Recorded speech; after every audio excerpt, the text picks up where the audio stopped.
Working in retail is never easy, especially when you have to deal with a bunch of crazies. Welcome to this episode of Tales from Retail. Our first tale is from OOKUSP. This happened about 1.5 years ago. I was the opening supervisor in a grocery store with only one cashier until about 45 minutes after opening. To preface, I am not a morning person, and am usually grumpy as fuck in the mornings, but I can fake it real good when I choose or need to.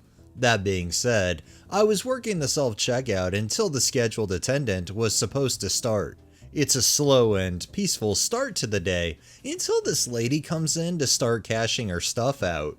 She's talking on the phone and taking her time, which is not a problem whatsoever, obviously. Well, I just stand there observing, cause what else am I supposed to do if she doesn't need help, and she's the only customer there?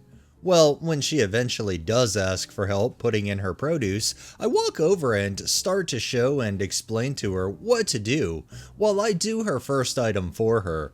After that, I go in, stand off to the side, and she can do the next one on her own, but I'm right there in case she needs help again. Keep in mind, this entire time, she's still yapping away on the phone, barely listening to a thing I'm saying.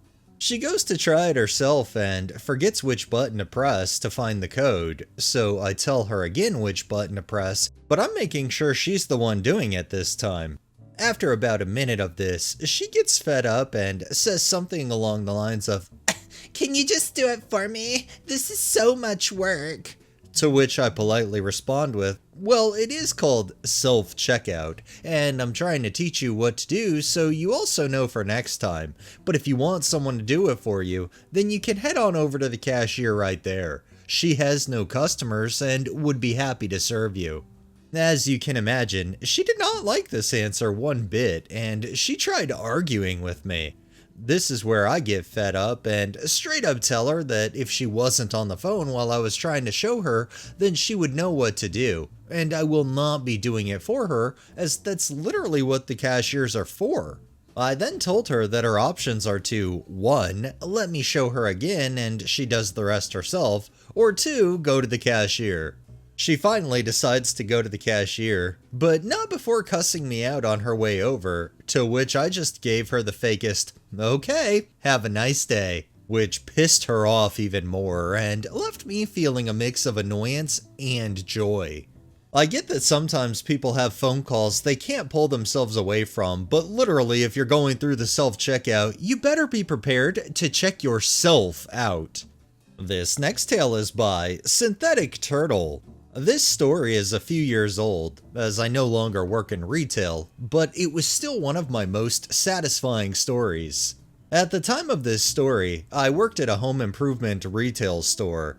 I was a cashier, and on this particular day, I was scheduled to run the self-checkout or assisted checkout, or SCO/ACO. It went by both names.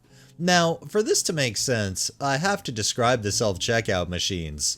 We had 4 self-checkout machines. On the left side of the machines took cash and card. On the right side, they only took card. The card-only machines said they were card-only in 3 different places. The first place was on the light for the self-checkout register. The second place was on the counter where you set your things, in big letters. The third place is on the screen of the self-checkout machine, before you start checking out. Despite the fact that there were so many things saying that the machines were card-only self-checkout machines, it was very common for people to attempt to pay cash.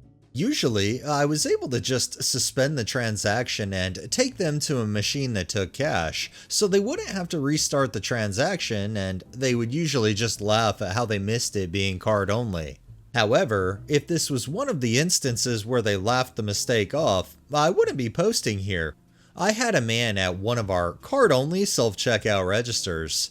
I can't remember what he looked like, but I believe he was in his 30s. I was probably 19 or 20 at the time.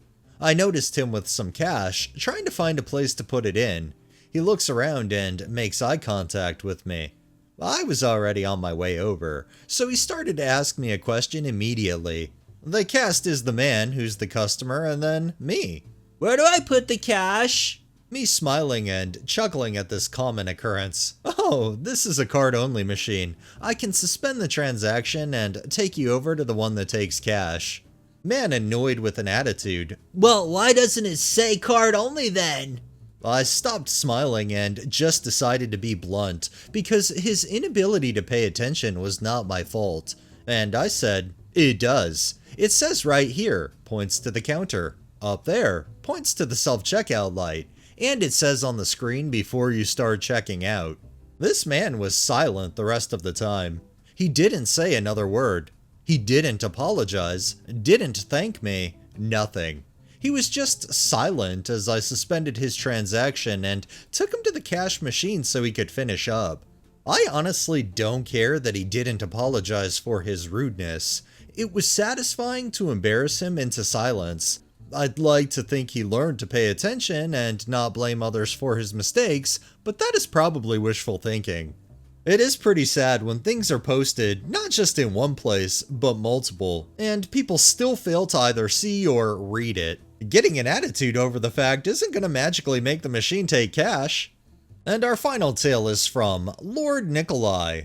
This happened a few years ago. At the time, my store offered 1-hour photo processing, and I was the head photo tech in our lab. This did not make me a manager in any way, but I had been in the position for years at this point. If no one has ever worked in a photo lab, you should know that we have to deal with US federal copyright law. If someone tried to print a photo that they did not create themselves, or an image owned by someone else, we cannot legally print it without permission from the owners. The customer that came in had several images of Disney characters that she claimed to have bought off of Etsy. Regardless of where she bought them, Disney characters are a big no-go on the copyright scale. We can't even print those novelty photos you get taken at the park without a release.